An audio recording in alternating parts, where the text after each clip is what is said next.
Grandes genios e inventos de la humanidad.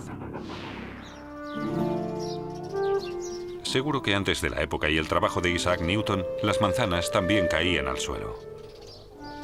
Pero nadie se lo había planteado. Simplemente era así. Isaac Newton se planteó las causas y se preguntó: ¿por qué tiene que caer la manzana siempre perpendicularmente al suelo? ¿Qué fuerza la atrae? En ese contexto, el inglés desarrolló la idea de la gravitación como una fuerza universal que se convertiría en la base de una de sus obras más importantes: Principios matemáticos de la filosofía natural. Isaac Newton y la gravedad.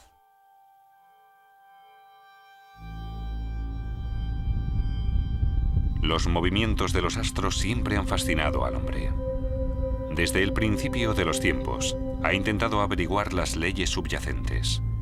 600 años antes de Cristo, el filósofo griego Anaximandro afirmó que la Tierra era un cilindro y que se encontraba en el centro del universo. En su interior ardía el fuego del infierno. Sobre ella se encontraba la bóveda celestial, y detrás de esta ardía otro fuego. A través de unos agujeros en la bóveda celeste translucían las llamas, eran las estrellas. Un paso más lejos fue Claudio Ptolomeo, que vivió en Alejandría en el siglo II después de Cristo. Él también veía la Tierra como el punto central del universo, pero para él, la Luna, el Sol y los planetas giraban en torno a la Tierra en trayectorias circulares fijas, las denominadas esferas. Con esa teoría, los astrónomos fueron capaces de predecir con más exactitud los eclipses de Luna y de Sol y la posición de los planetas. Pero es curioso, era una teoría falsa la que les llevaba a la mayoría de estos resultados. Pasaron más de 100 años hasta que en el siglo XVI Copérnico desmontará esa visión de la Tierra como el centro del universo. El canónigo polaco afirmó que los planetas giraban en torno al Sol y entre estos planetas, la Tierra. Pero no fue capaz de demostrar su teoría. A principios del siglo XVII, el astrónomo Johannes Kepler consiguió pulir la concepción del universo de Copérnico mediante la observación precisa de los planetas y el descubrimiento de la regularidad matemática. Afirmó que los planetas no giraban en torno al Sol en órbitas circulares, sino elípticas. Y se percató de que los planetas más cercanos al Sol recorrían su órbita con más rapidez que los que se encontraban más alejados. Pero Kepler no logró averiguar qué era lo que hacía girar a los planetas en torno al Sol. Isaac Newton nació en enero de 1643 en Woolsthorpe, condado de Lincolnshire, Inglaterra. Su padre, granjero, murió poco antes de que él naciera. Por órdenes de su madre, tomó el relevo en la granja. Pero el pequeño Isaac no estaba hecho para el campo. Se quedaba contemplando el agua durante horas, pensativo, mientras las ovejas se iban escapando. Prefería sentarse en su habitación y decorar la pared con todo tipo de dibujos. Gracias a su tío, párroco, no tuvo que quedarse trabajando en la finca familiar y pudo ir a la Escuela Libre de Gramática de Grantham, la ciudad vecina. Una familia de boticarios de confianza acogió a Newton. Con ellos aprendió sobre muchas plantas medicinales y al poco tiempo ya creaba sus propias fórmulas. A los 18 años, Isaac Newton se matriculó en el prestigioso Trinity College de la Universidad de Cambridge para estudiar matemáticas y filosofía. Pocos años después, ya ejercía de profesor de matemáticas en la universidad.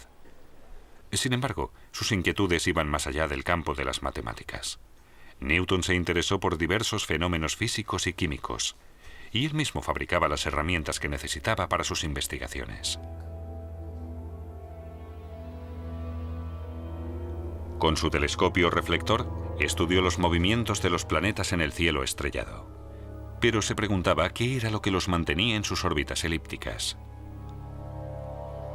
Los filósofos naturales, como se consideraba a los científicos en aquella época, debatían las diferentes hipótesis. Entre ellos el inglés William Gilbert afirmaba que unas fuerzas magnéticas invisibles e incomprensibles accionaban los cuerpos celestes en el universo. El francés René Descartes prefirió dar otra explicación. Según él, todo el universo se componía de partículas materiales, y los planetas giraban dentro de ese enjambre de partículas como una hoja en un remolino de agua. Un joven astrónomo inglés dio por falsa esa hipótesis, Edmond Halley. Durante años se había esforzado por formular una teoría del movimiento de los cuerpos celestes. En vano. En agosto de 1684, Halley viajó a Cambridge.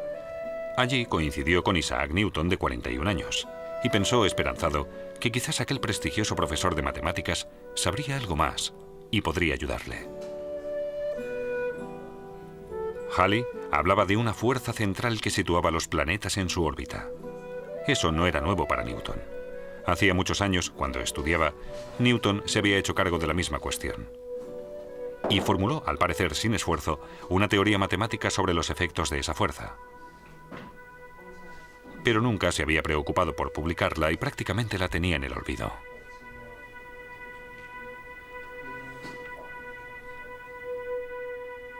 Halley vio la relevancia del trabajo de Newton y le empujó a compilar todas sus teorías en una gran publicación científica.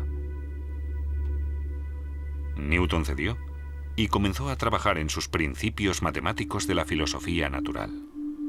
Un total de 3 libros, cuya publicación financió el propio Halley 2 años y medio después.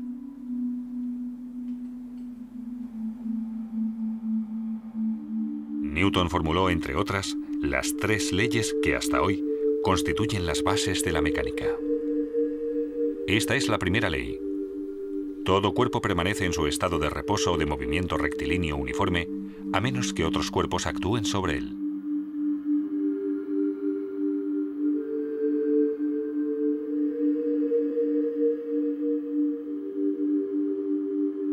Según la segunda ley de Newton, la fuerza neta aplicada sobre un cuerpo es proporcional a la aceleración que adquiere dicho cuerpo.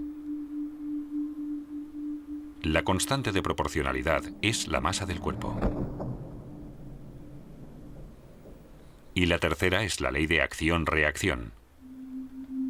Cuando un cuerpo ejerce una fuerza sobre otro, este ejerce sobre el primero una fuerza igual y de sentido opuesto. La fuerza de reacción hace que la bola se quede parada y hace que la barca se mueva hacia atrás. De esta tercera ley de movimiento profetizó Newton que se regía por el mismo principio por el que, varios siglos después, el hombre conseguiría volar hasta las estrellas.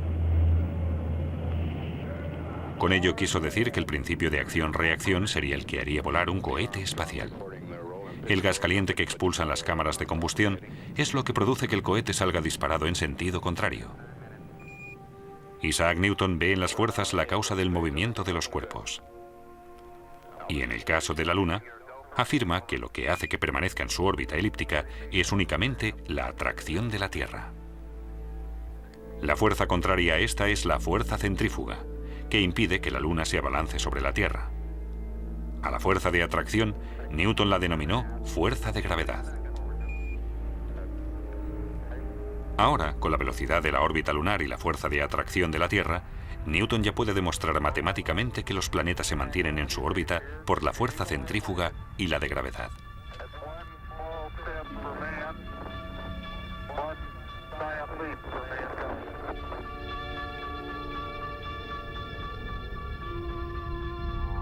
Pero Newton aún no está satisfecho. Y se plantea, si la fuerza de gravedad terrestre atrae la Luna a la Tierra, ¿no podría también la fuerza de gravedad del Sol mantener a la Tierra en su órbita elíptica y la de Júpiter a sus satélites? De ser así, la fuerza de gravedad sería una propiedad común de los cuerpos masivos, aplicable a los movimientos de todos los cuerpos celestes. De esa forma, Newton formuló la ley de la gravitación universal. Con la masa de 2 cuerpos y la distancia existente entre ellos, Newton puede calcular su fuerza de atracción, la denominada fuerza de gravedad. De esa forma es capaz de predecir de forma exacta el movimiento de los cuerpos celestes. Con esos conocimientos se descubrirán, siglos después, nuevos planetas de nuestro sistema solar, Neptuno y Plutón.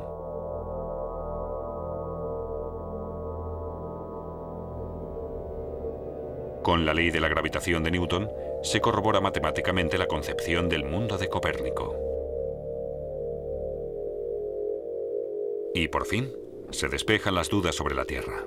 La manzana cae siempre perpendicularmente al suelo por la fuerza de gravedad y llega al suelo más rápido que una pluma debido a la resistencia del aire. Con el principio de la fuerza de gravedad, Newton también consigue explicar las mareas, alta y baja.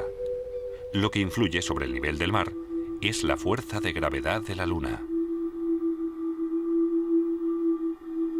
Hasta hoy, la ley de la gravitación de Newton constituye los pilares de la física clásica.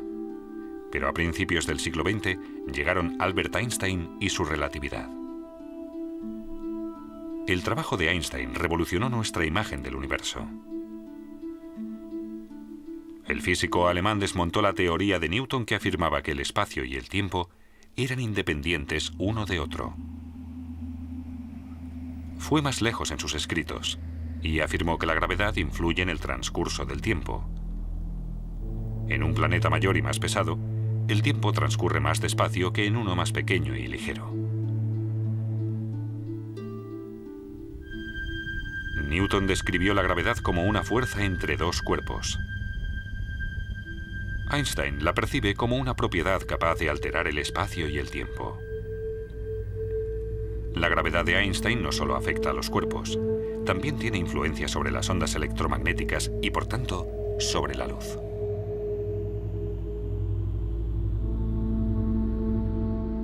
Un año después de la publicación de su teoría, esta se confirma.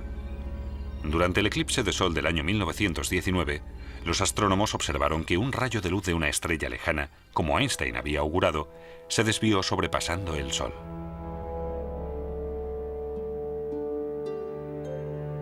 La teoría de Einstein se aplica en dimensiones raras con fuertes gravitaciones y elevadas velocidades. Pero nuestro día a día se rige por la ley de la gravitación de Newton.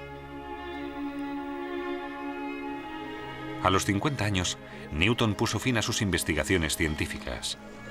En 1696 se asentó en Londres como director de la Real Casa de la Moneda y luchó contra la falsificación. En reconocimiento por sus aportaciones científicas, en 1705, a la edad de 62 años, la reina Ana le dio un espaldarazo y lo ascendió a la nobleza. Sir Isaac Newton murió a la edad de 84 años en Londres y se le enterró en la abadía de Westminster. En la actualidad, Newton sigue estando entre los científicos más importantes de la humanidad. No solo se le considera el creador de la física clásica. La física moderna también le debe las bases de la acústica y la aerodinámica. En el campo de la óptica, Newton descubrió que la luz se compone de colores espectrales. Y también descubrió los anillos de Newton, un fenómeno característico causado por la reflexión de la luz. A pesar de su éxito, Newton era consciente de las limitaciones de sus conocimientos científicos.